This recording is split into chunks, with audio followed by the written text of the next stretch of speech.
Are you a coach who's tired of drowning in complex marketing strategies? Welcome to Simple Client Attraction for Coaches, the bite-sized podcast that transforms how women coaches attract their ideal clients without the complicated systems or endless marketing tasks.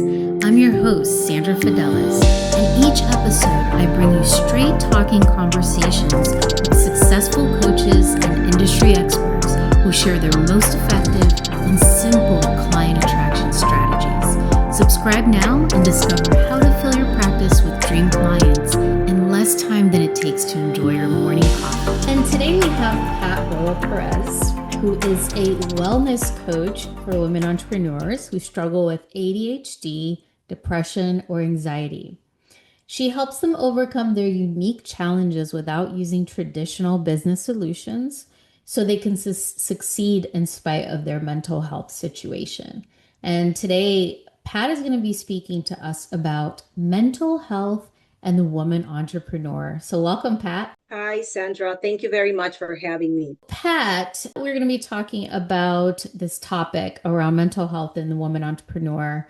There are three things that you have found out on your entrepreneurial journey you wish you had known that would have made a huge difference in shortening the time of you achieving the level of success that you wanted. So I want to start with that. Can you please share with us what are those three pieces that you felt you wish you would have known earlier? Yes, and really, I wish I had known like years ago because I've been at this for 20 years. And so I've seen a lot, I've done a lot. One of the things is knowing the true impact that mental illness has on your life. I think most people know. I think at some level, most people know that there's, if you suffer from depression or ADHD, you know that there's impact. But what I found is sometimes you don't really see, or you really cannot understand clearly what that impact is.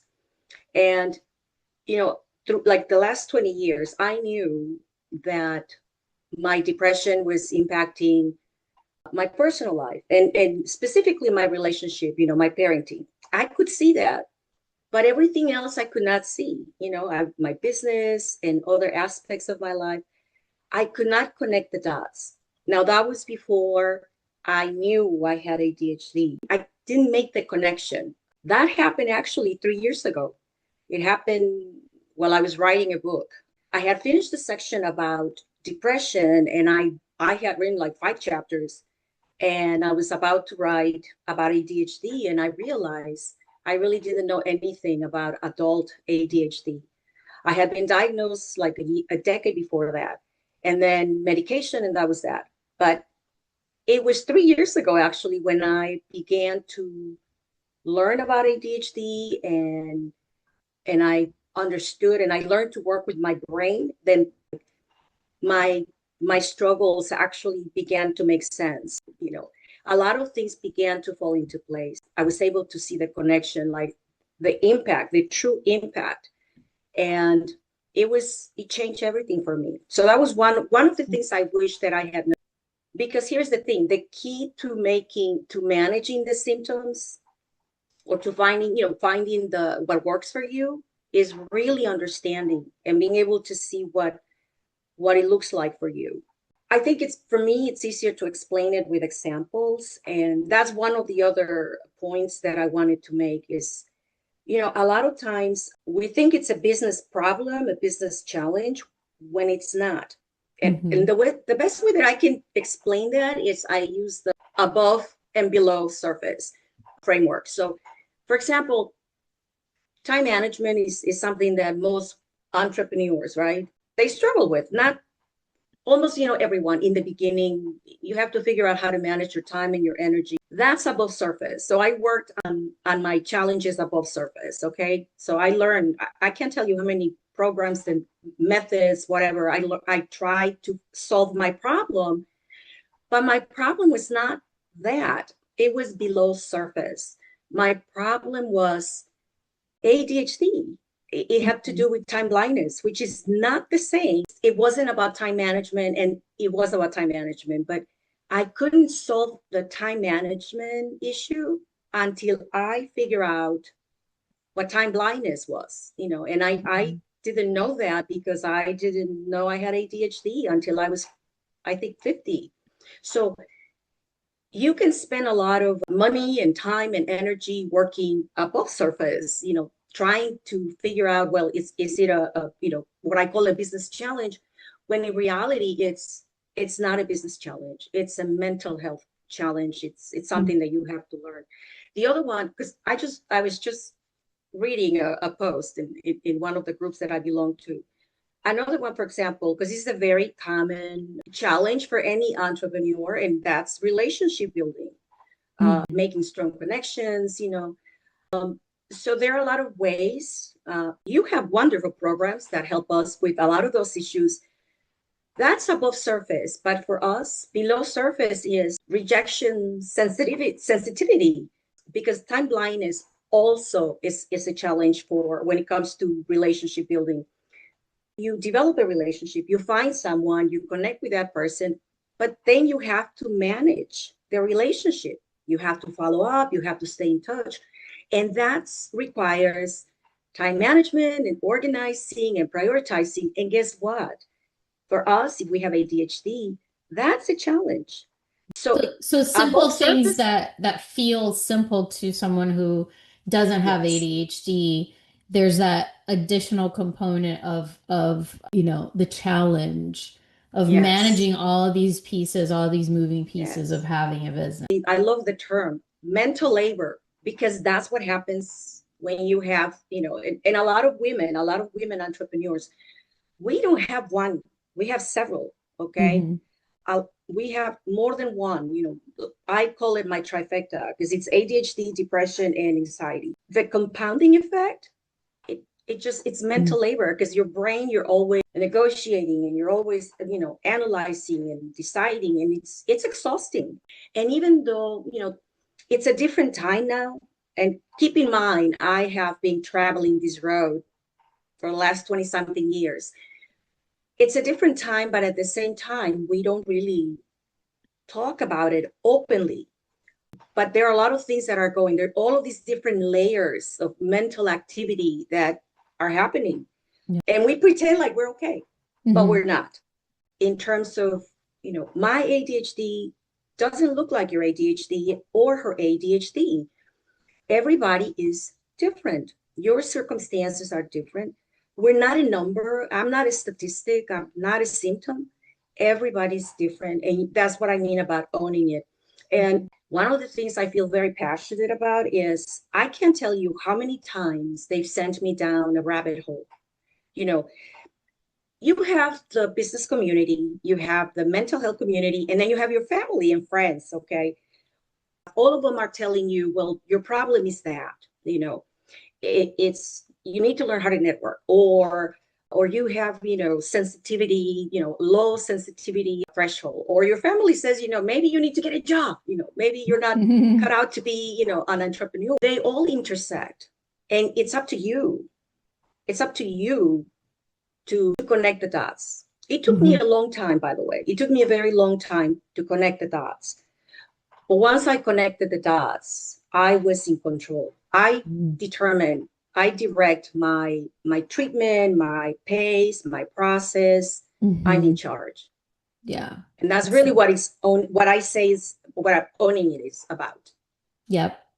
So what would you say is, if you could give us a nugget, the biggest takeaway from 20 years of being, an entrepreneur and doing business and having to navigate this additional piece, which is the ADHD and the mental health challenges. What would you say is the biggest takeaway that you would give to us? I think the most important thing is that you understand your mental health profile.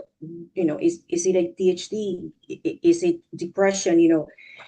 You really need to understand what your unique situation is. Because here's the thing, if you understand that, then you can find the right solution. And that includes a lot of things. It can be therapy, it could be your coaching, it could be a specific program.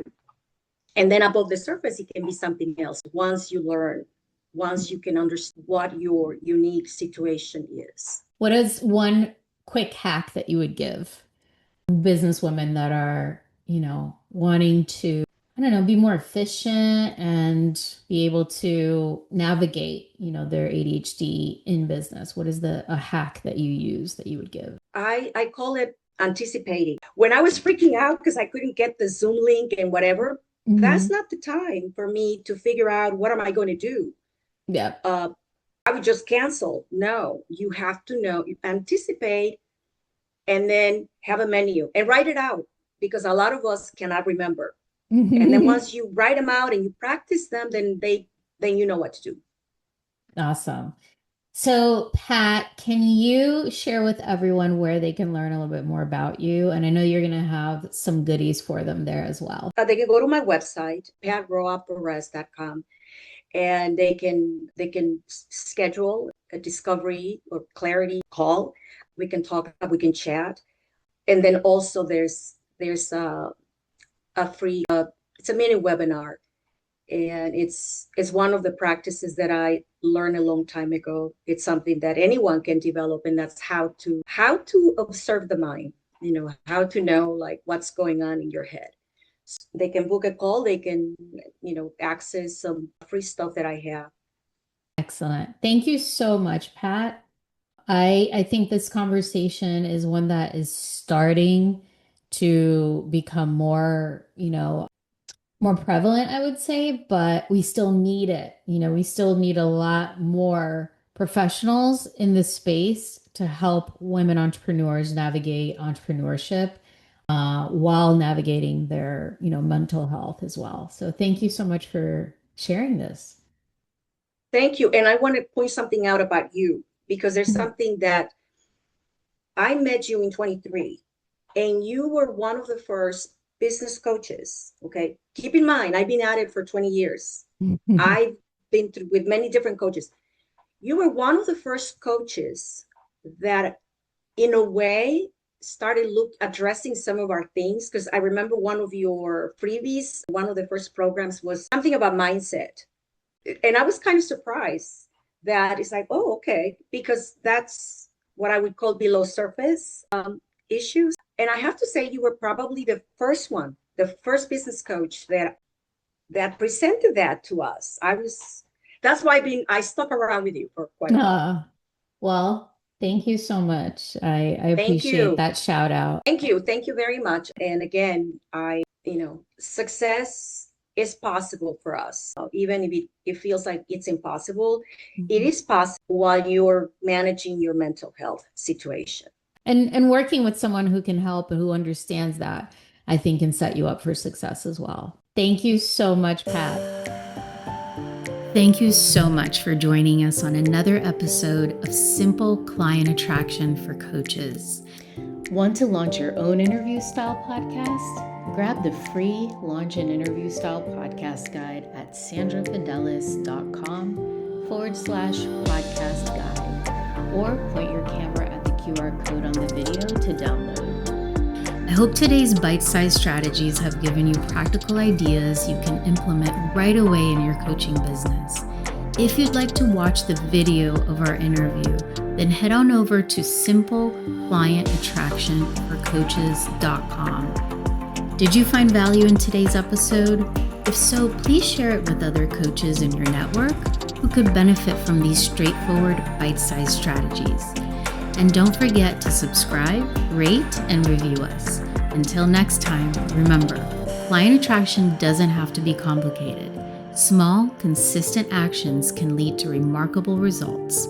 I'll see you on our next episode with more simple strategies to help your coaching business thrive.